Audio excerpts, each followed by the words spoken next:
বিএনপির ভারপ্রাপ্ত চেয়ারম্যান জনাব তারেক রহমান আজকে তিনি এতিম হয়ে গেলেন।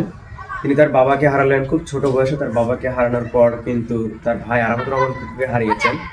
আজকে 30 ডিসেম্বর 2025 সালে কিন্তু তিনি তার গর্ভধারিণী মা দেশনেত্রী বেগম খালেদা জিয়াকে তিনি হারিয়েছেন। অবশেষে তার পরিবারে আসলে রক্তের কেউ থাকলো না।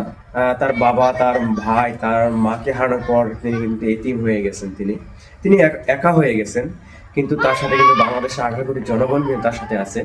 18 কোটি জনগণ বিএনপিকে ভালোবাসে, বিএনপির সাথে সারা জীবন থাকবে এবং ভবিষ্যতে বিএনপিকে ভালোবাসবে। কিন্তু এই যে তিনি এতিম হয়ে গেলেন, এটা হয়তো বা আমরা আর পূরণ করতে পারবো না। দিন শেষে তিনি কিন্তু একা হয়ে গেলেন। আসলে আসলে বাবা মা ভাই বোন আমাদের যারাই আছেন বা থাকুক না কেন বা যারাই নেই, আসলে দিন শেষে কিন্তু আমাদের আল্লাহটাকে কিন্তু সাড়া দিতে হয়। এটা জানি, কুল্লু নাফসি যায়কাতুল মাউত, অর্থাৎ সকল মানুষ এবং প্রাণীকে মৃত্যুর স্বাদ গ্রহণ করতে হবে। তার ধারাবাহিকতায় কিন্তু আজকে দেশনায়ক তারেক রহমানের বাবার পরে ভাই, ভাইয়ের পরে মা কিন্তু চলে গেছে।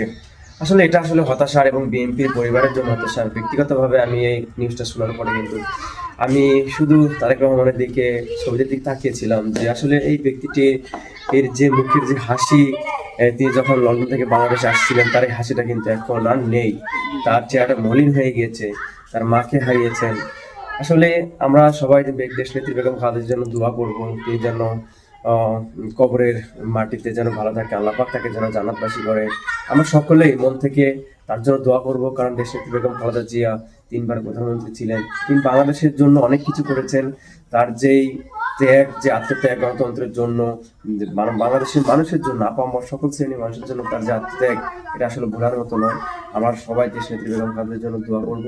তিনি যেন আল্লাহ পাক যেন তাকে যেন জান্নাতের উচ্চ মাকাম দান করে। সেই প্রত্যাশা রেখে আপনাদের প্রতি দোয়া চাচ্ছি দেশনেত্রী বেগম খালেদার জন্য এবং তারেক রহমানের জন্য এবং বিএনপি পরিবারের জন্য দোয়া চাচ্ছি। সবাই ভালো থাকবেন, সুস্থ থাকবেন।